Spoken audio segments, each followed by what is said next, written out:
you talk about influencers. These are influencers, and they're friends of mine.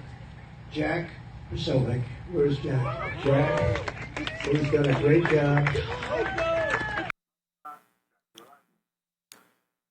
Well, ladies and gentlemen, welcome aboard today's edition of Human Events. We're back here on Human Events, and I wanted to just got a special guest here, folks. Special guest here tonight or today on this story, the horrific story out of Charlotte, where Arina was killed. And I said, I've been talking about it at home, and I encouraged Tanya to be here today, and it's obviously something that's affected her a lot as being an immigrant in this country. And so I wanted to ask you, sweetheart, just to talk a little bit about how you came about this story and your views on it as an immigrant living here in America from Eastern Europe. So I first came across this story from my chats with moms. Many of my friends are of Eastern European origin, and I'm part of their group. And the first reaction was outrage, disbelief, anger, and just a range of emotions that I couldn't even put in the words. Especially because I am the immigrant myself and understand all the hardships that young girls have to go through when they first come to a foreign country, all the struggles they have to go through, and the effort they put in order to survive. They said she was working at a pizza shop as a cook, and just. It looks like she just got off the shift, and as it often happens with immigrants, they come to big cities because they heavily rely on public transport. They often don't have a driver's license. They cannot afford to buy a car, so they use public transport in order to get around, to get to their jobs, and that's exactly the case that happened here, where young girl, a refugee from Ukraine, got off work shift late at night and got on a light rail. So, for example, which turned out to be a fatal. And we do this type of we've done these videos going to Eastern Europe and taking the light rail, taking the train in Europe. As you say, it's very common, and yet coming to America, if you're not as familiar with the level of crime that we have, is that something where she was just, as you say, following something she would normally do back home, but didn't realize the dangers here in America?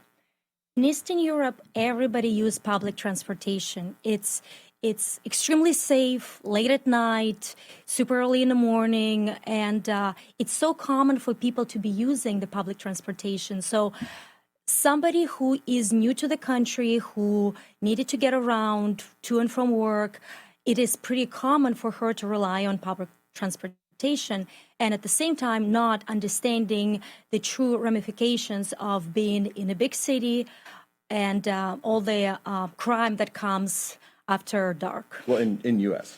In U.S., yes. In the U.S., because this type of crime, this type of thing, I mean, obviously Ukraine is going through what they're going through right now, but this type of violence, does this exist in Eastern Europe?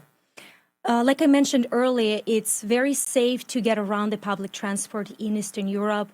Lots of people prefer to do it because in big cities, it's very inconvenient to own a car. And you would see people on public transport, which will be packed pretty much any time of the day. But have you ever heard of anything like this? Not a horrendous story like this, no. No, and unfortunately, we're hearing more and more of these stories in the U.S. every day. When you look at a case like this with this young girl, does it make you think about how the view of the United States, like before you came here, is very different around the world from, in many cases, what you've experienced? Yes, I often talk about it that an American dream is something that a lot of Eastern European students strive for. It's the land of opportunities. It's something that this land where you would go and achieve incredible opportunities, and pretty much if you work hard, every road is open to you. So this young girl seemed like that kind of person. Only in that case, I would say that she didn't really choose to come to U.S. voluntarily. She was a refugee trying to flee the war-broken country. Tell me what you said just before we came on air. You said you read something about her father? Yes, so the story happened over 2 weeks ago, and it actually, in order to answer your question, I just have to go back that first I heard about it was a while back, and it actually surprised me that it only became so viral after almost 2 weeks of this horrendous crime happening. So you're saying your Eastern European girls were all talking about They were it? all talking about it a while back. And so she was buried on August 27th. And her dad was not able to attend the funeral because he is of a fighting age in Ukraine. And since the country is at war, he was not allowed to leave the country. So because of the restriction that's in place as a military-age male, Wait, but she's 22. How old's her father? So she's 22, 23, I believe. Yeah. So her dad would be, I believe, fighting age is he would have 18 to to 60. So he would be about... But likely 50. 50s, 60s. So In his 50s, I would so say. they're even saying at this point, if you're in your 50s in Ukraine, You're not allowed can't to leave. leave. No, you're still considered of a fighting age at the age of 50. So they're sending people over to fight over the age of 50. So he couldn't even go to his own daughter's funeral while he's still in Ukraine, dealing with everything he's dealing with. It blows my mind. Were you able to see, we have a minute till the break. Mm-hmm. Did you happen to see if she had any other siblings? Yes, so they arrived, and by they I mean her family arrived to United States, so with her mom, and she also has a brother and a sister. Now, are they here or are they there? So they are currently in North Carolina, in Charlotte. Wow.